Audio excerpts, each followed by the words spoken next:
Reports of a Ukrainian fighter called the Ghost of Kyiv. Many people are sharing these reports as beacons of hope and evidence of Ukrainian strength and courage.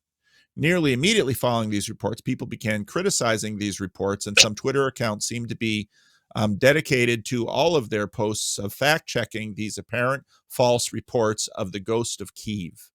The Protestants among us, fact checking. Something about this fact checking fury seems more harmful than the lies they are fact checking. When does a myth become more truth than a lie? Something seems more true about the mythical Ghost of Kyiv than the posts by the fact checkers. You're very much onto something, Christian, and this has a lot to do with everything that's going on in terms of the tensions within this little corner of the internet, because it is modernist and Protestant in some ways to demand that everything be true at the physical level, and if it is not true at the physical level, we're going to reject it. Now there's something good about that, because that which is most true is true at all levels. So the video I posted this morning of the John Bear Sam conversation, which was excellent. I know Anselman doesn't think a lot of John Bear, but don't give up, Anselman. See, Anselman won't give up. That's part of the beauty of Anselman. He's down for a fight, and he's not going to give up. And I love people like that. You know, whether I agree or disagree, you stick to your guns, and because that we got a little weird noise coming through here, Rick. What is that? Is that you? Hey Joe, could you mute yourself? Oh, so okay, there it is. Thanks.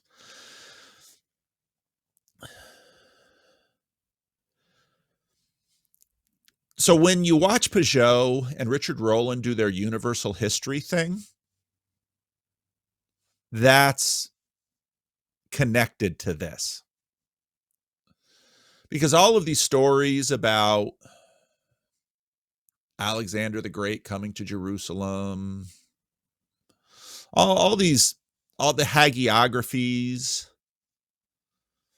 the Orthodox quite clearly have a love for this and a way of incorporating it, as does and did the Catholics. But of course, the Catholics passed through something that the Orthodox didn't, or haven't yet.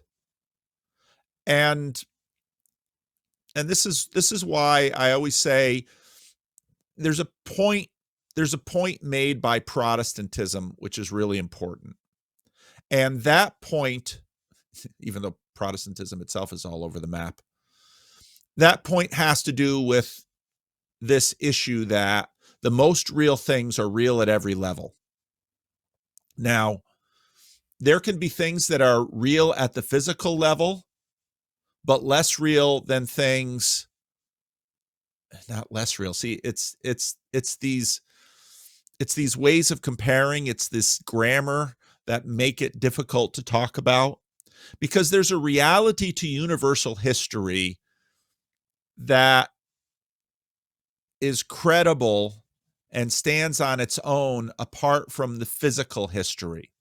And this is part of what Peterson points to when Peterson says a novel is in some ways more real than a physical description. He doesn't use those words, but that's really what he's talking about. And it's very difficult for us to fully get our minds around this reality. So this is sort of what legends are made of. And when I say it that way, say, oh, the Ghost of Kyiv, that's a legend. And if in fact I watched Peugeot's, those of you who follow me on Twitter know that I watched Peugeot's video about Ukraine this morning. Really enjoyed it, because Peugeot hit a bunch of things that I had sort of been feeling too, although I was a little quicker to make some commentary on some things. But we don't know what's going on. Everything that we know about this war is filtered and heavily filtered. So a good bit of caution is in order. First thing. So let's say that the ghost of Kyiv is a legend. Well, what's a legend? Generally speaking, a legend is a tall tale. That's a bit of Americana. It's a story that's probably based on some physical events and some physical human characters that gets embroidered. We'll use that language. And it gets magnified. And basically it gets fed the kind of stuff that makes up universal history. And it's important and we need it and we love it. But it's a legend. And so part of the Protestant dispute and our journey into Protestantism was the question, well, is Jesus' resurrection a legend? And so one of the things that Jordan Peterson did when he talks about the resurrection, if let's imagine, and this is a distortion, of course, but we'll go with it.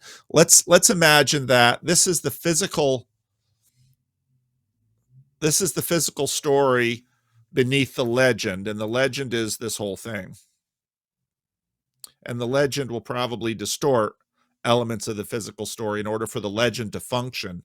Jordan Peterson, in terms of the resurrection, speaking psychologically, is comfortable to talk up here. And so then when he has this conversation with Peugeot sort of brings him down here and starts to drill into this. And that's when Peterson gets nervous. Because as a scientist or a modernist or a modern historian, you want to deal with this part down here, and you're skeptical about this part up here.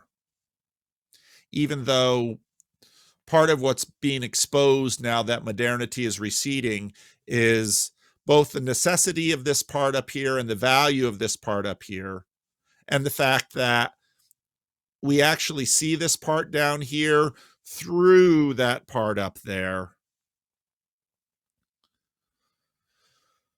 And the Ghost of Kyiv, if in fact it is a legend, there's probably a Ukrainian fighter pilot that's been better than most, that's had some success against the Russians. And maybe the Ghost of Kyiv is a compilation of a few different fighter pilots. We don't know. But there's a truth about the legend that the individual instances contribute to, but don't adequately embody. And that's the function of a legend, especially when it comes to our principalities. And this has everything to do with storytelling. So the Critical Drinker this morning released a new video on why movies suck.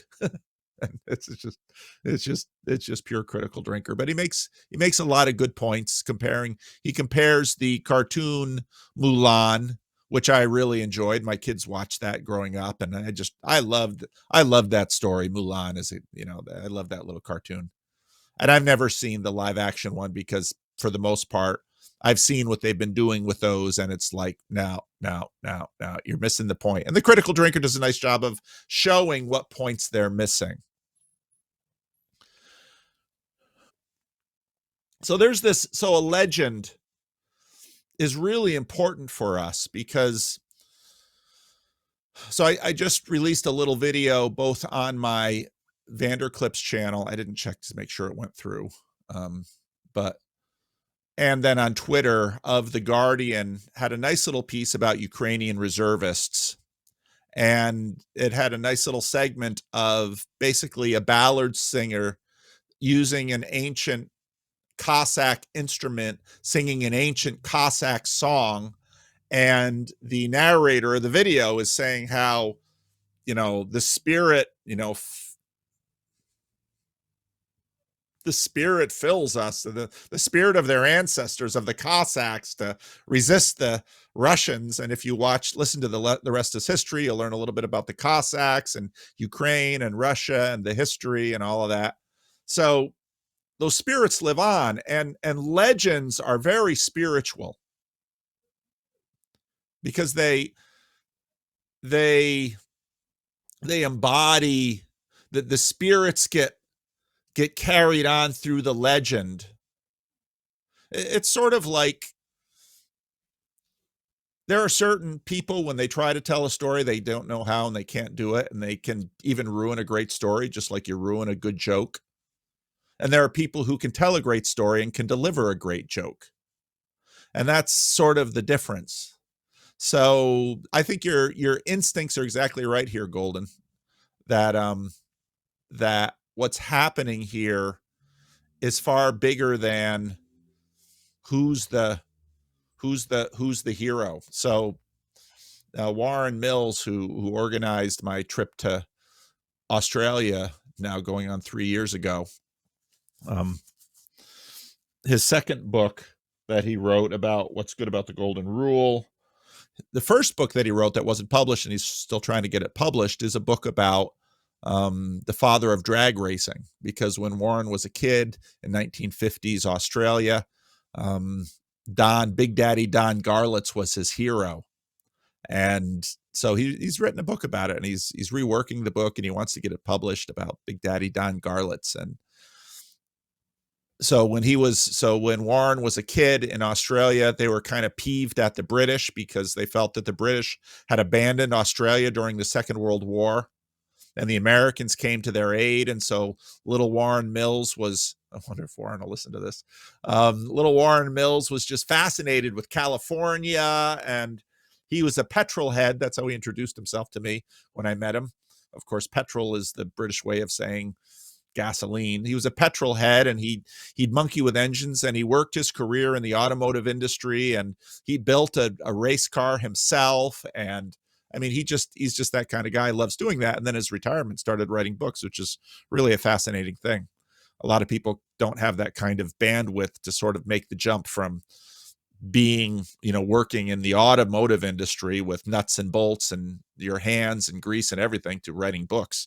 But he finally, as later in life, got a chance to go to America to meet Big Daddy Don Garlits. And, there's this saying, which is also true, don't meet your heroes.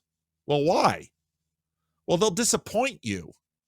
And that could be, if to the degree that whatever distortion field YouTube is creating, some of you someday might want to meet me, and you might walk away disappointed. They'll say, well, he's taller than I thought he was, but he didn't give me the attention, or he didn't live up to my expectations, or because in some ways PVK is a legend, a little legend, but there's some legendariness about me too.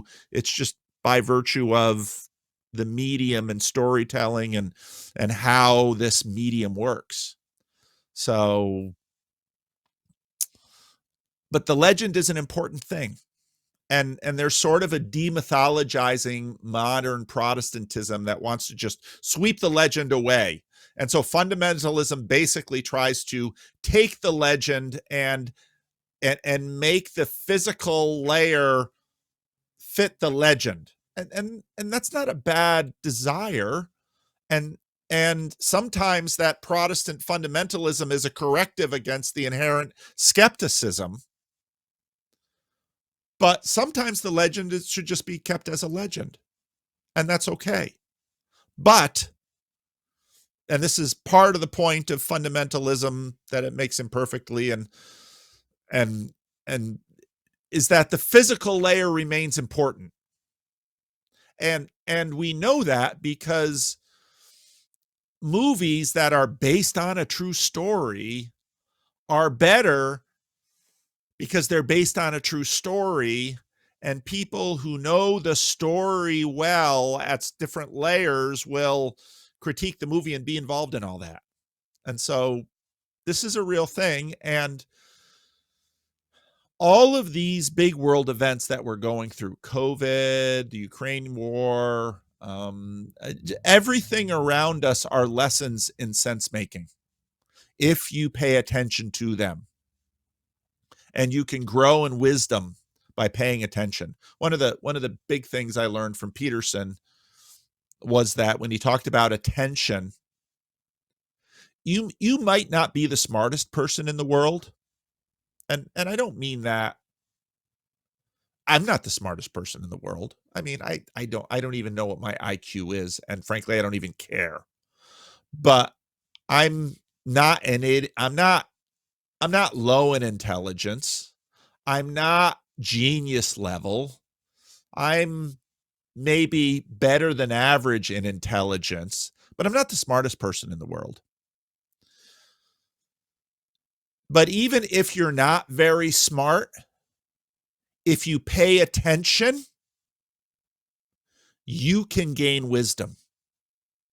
And I have known many people who are not very intelligent who pay attention and become wise. So if you're not very intelligent, don't let that discourage you. Make up for your lack of intelligence with wisdom gained through attention. Because in the long run, you'll outcompete the very smart. Because attention is powerful. And so don't dismiss legend. And that's what part of the reason I've been fascinated by Peugeot and Roland's universal history. Because universal history includes legend. And, well, I'm going to avoid. Yeah, I'll leave it there. So it's a good question.